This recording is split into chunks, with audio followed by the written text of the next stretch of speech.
So let's start with the cuts that we have here, and I'm going to break them down and turn them into various shapes and pieces that we can utilise in the kitchen. I'll show you, then we're going to cook some of the pieces that we have done already, and I'll show you what they are.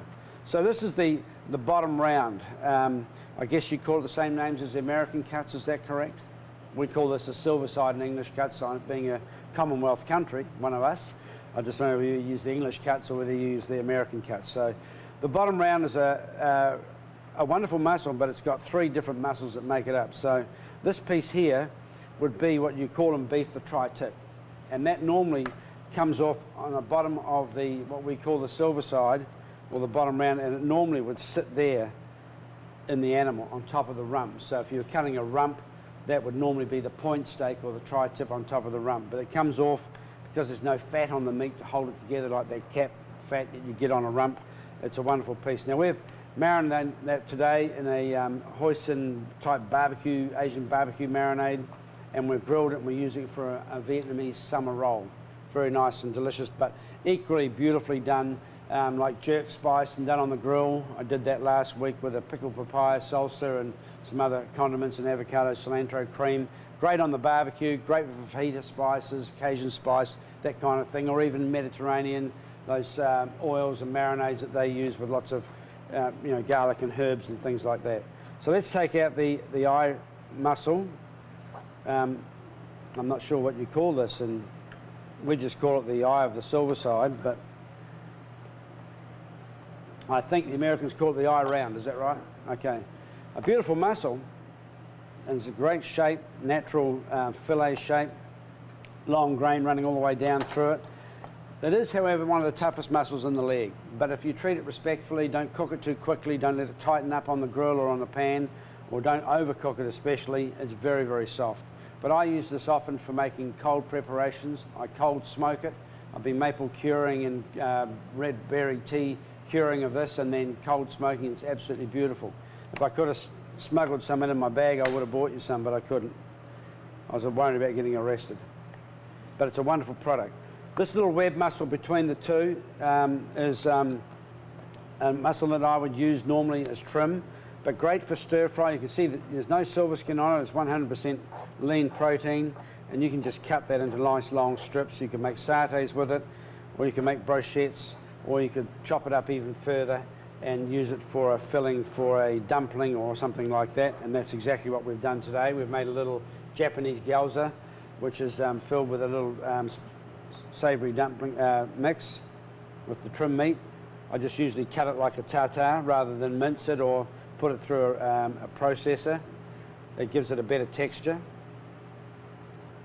So we can take that bit of silver skin off now, which we've got between those two muscles, because it's important that that silver skin does come off. It doesn't eat well, it spoils the eating quality of the meat.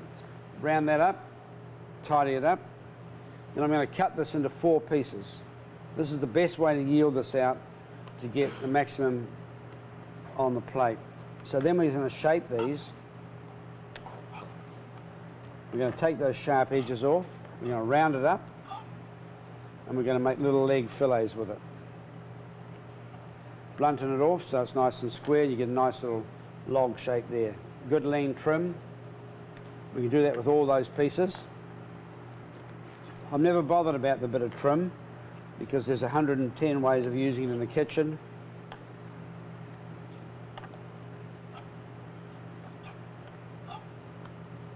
So you can see we're making little leg fillets. Bit of trim meat there, we'll just keep that aside. I learned to do this when I had my own restaurant because we couldn't afford the real high-end cuts at the time. So I wanted to put venison on the menu, so I used the leg, and I thought, well, I'm going to make little fillets with it, make little medallions, make little noisettes. I'm going to put it on the menu as that. You don't have to say where it comes from on the animal, and when the customers eat it, they think they're eating fillet anyway, and you can make some good money out of it. Okay, let's deal with the inside round now, what we call the knuckle. A little bit of joining muscles here.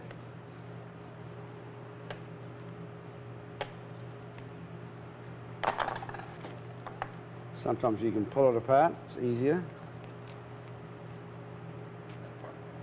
So we have these 3 little muscles here, but even that is not trim or not, well, it's trim meat, but it's not waste meat. You know, it's not for grinding. You can just take that apart, take the silver skin off it, just like filleting a piece of fish. There we have it, nice bit of clean trim meat. That piece is already cleaned. You cut that into beautiful cubes, make a little yakitori with it, or make it bigger, make a nice ragu, that kind of thing.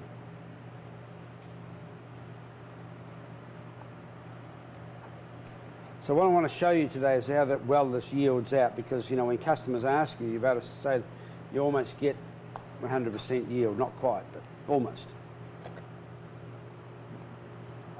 And that's the stuff that's going to affect the chef's bottom line. That's what we're all concerned about. So this is the eye of the silver side of the knuckle. Now, I usually like to pull this out, but you just roll that over the edge like that. We have got DVDs on this process, so you can get those, but you're going to have your own today after this session anyway. So again, take off that silver skin. Very, very important. The meat is beautiful, but with the silver skin on it, it does compromise it. Now, there's a little silver skin that runs all the way down through the middle there, unfortunately. It's a beautiful shape for a mini roast, but if you want to use it, you've got to get that silver skin out, because that's in the middle of the meat, which is going to be cooked medium rare, so that's not going to get broken down. It's always going to be tough and stringy. So take that top muscle off. Then we can get onto that silver skin and we can whiz that out of there pretty quickly.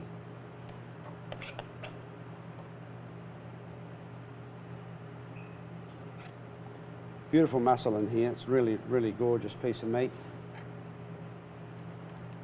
And that looks like a boneless loin muscle, and it eats as well. It's really gorgeous. Even this piece, I used to do this with. I used to use the old Papillon butterfly cut and make myself a couple of little medallions with that. Tie that with a bit of pancetta or a piece of Parma ham, and you got two nice little leg steaks as well from that. So there ain't nothing wasted. This cap muscle, wonderful piece of meat again, but again we have to take off that silver skin.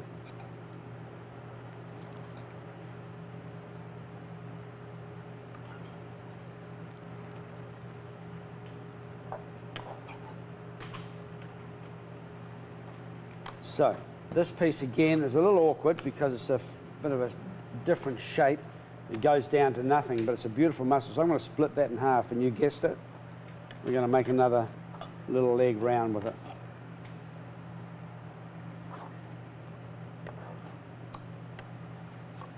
So you see I'm rolling the knife around those edges when I cut, so you get these little leg fillet shapes.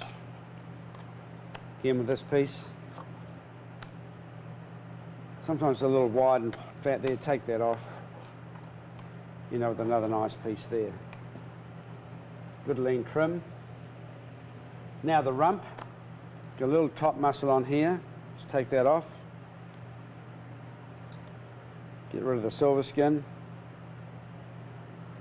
Some of that thinner stuff doesn't matter too much.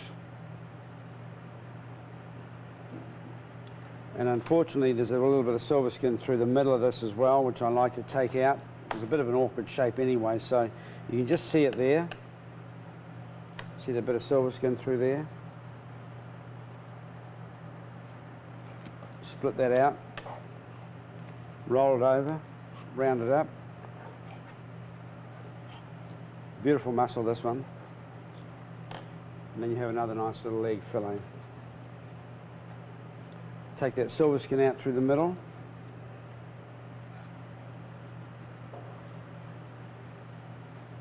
Take a bit off the top there. It's a little raggedy looking, so just tidy that up.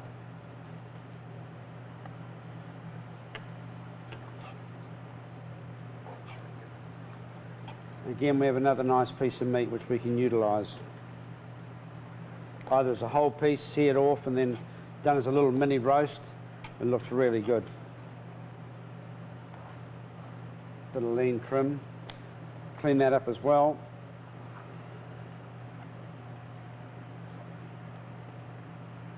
And it's important chefs learn to do this, because if they don't, then they get the leg and they don't know their way through it, then they end up they say, oh, it doesn't yield out that well, and it ends up costing me too much money. So, but if they can do this with it, they'll end up with a much better result. And I'd go through that and scrape off every last morsel, believe me. If I was using it in my restaurant, there wouldn't be anything wasted. This is the top round. There's a little faux filet, as the French call it, sits on top here. And it's a beautiful muscle. It's not called that for no reason. It's just a wonderful shape, like a little fillet. So it's ready to go. Lean trim. Now this one, of course, we could make a lovely big a family roast with that, or we can make nice big chunky steaks with it. But unfortunately, if we're going to put it on the menu as a medallion or a little Chateaubriand type like that, or a noisette, which is probably the most economical way to sell it, then I'm going to have to split it down the middle. This is when I see butchers starting to weep, but it's the only way to really get that yield up. So again, just round it up, tidy it up, shape it around a little bit, so you get that beautiful natural fillet shape, and that's that pretty much.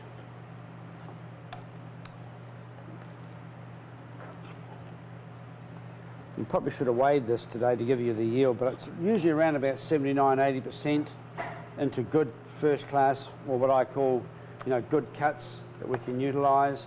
About 13–15% into trim, but then we use that anyway, and it's wonderful.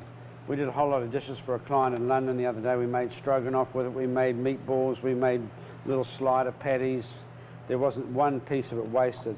And you can see that even can all be cleaned up as well.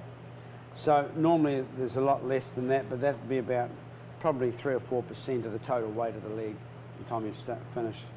So that's the leg broken down. As you can see, there's a lot of various cuts there that we can use. Let's cut some little medallions to show you how beautiful they look.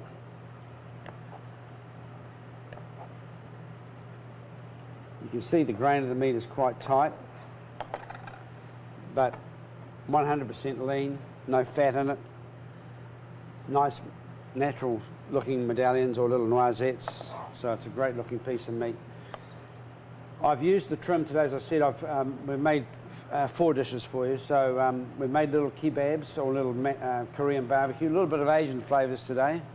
We were doing an Asian thing yesterday at the Niagara College, so we had some mise en place, and when you're travelling you use it, let me tell you, because we don't have time to go doing too much elaborate, we didn't have the time to do any sort of elaborate things with it. But the other day I took these fillets when I was in the UK, and I seared them and made a force meat with the trim, and then we added some foie gras trimmings to that and some chestnut puree, some thyme, roasted garlic and a little bit of cream and egg white, and made a farce.